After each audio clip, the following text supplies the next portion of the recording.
প্রতি বছর হারিয়ে যাচ্ছে দেশের 1% কৃষি জমি। অপরিকল্পিত নগরায়ন ও জনসংখ্যা বৃদ্ধির কারণে বছরে 68,700 হেক্টর আবাদি জমি নিশ্চিহ্ন হচ্ছে বলে জানাচ্ছে কৃষি বিভাগ। এই অবস্থা চলতে থাকলে আগামী 5 দশক পর দেশে আবাদযোগ্য জমি থাকবে না বলে সতর্ক করছেন গবেষকরা। আর তাই কৃষি রক্ষা ও প্রবৃদ্ধি বাড়াতে আবাসন ব্যবস্থাকে কম্প্যাক্ট টাউনশিপের আওতায় আনার পরামর্শ তাদের। গ্রামের নাম মেরুল। 1 দশক আগেও চারপাশে ছিল সবুজ ধানের ক্ষেত। গ্রামটির প্রবীণ এই বাসিন্দার নাম বাসনা রানী। কৃষি জমির কিছুই অবশিষ্ট নেই, তবু বাসনা আছে মনে। ভাত পাই না, চিড়ামুড়ি খাইতে পারি না, দুয়াওলা চাইতে পাই না। এদিকে ধান চাষ করতো, ওইখান থেকে একটা খাল ছিল, ওই খালের ওই পরে ধান চাষ করতো। বিশ্ব ব্যাংকের হিসাবে দেশে আবাদযোগ্য কৃষি জমি 80,30,000 হেক্টর। আর কৃষি বিভাগের তথ্যে বছরে এই জমি কমছে 68,700 হেক্টর, যা মোট আবাদি জমির 1%-এরও বেশি। সেই সঙ্গে পাল্লা দিয়ে বাড়ছে জনসংখ্যা। সংশ্লিষ্টদের ধারণা 2050 সাল নাগাদ দেশের জনসংখ্যা দাঁড়াবে প্রায় 30 কোটিতে।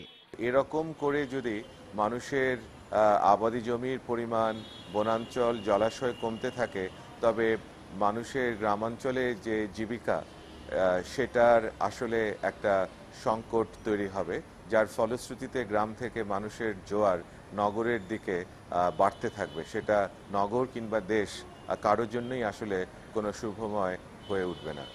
তবে থেমে নেই গবেষণা। পাবনার দাসুরিয়া ইউনিয়ন, লোকসংখ্যা 21,000। গবেষকদের দাবি, মাত্র 100 একর জমিতে তাদের সবার জন্য সব ধরনের নাগরিক সুবিধা দিয়ে এমন শহর গড়া সম্ভব।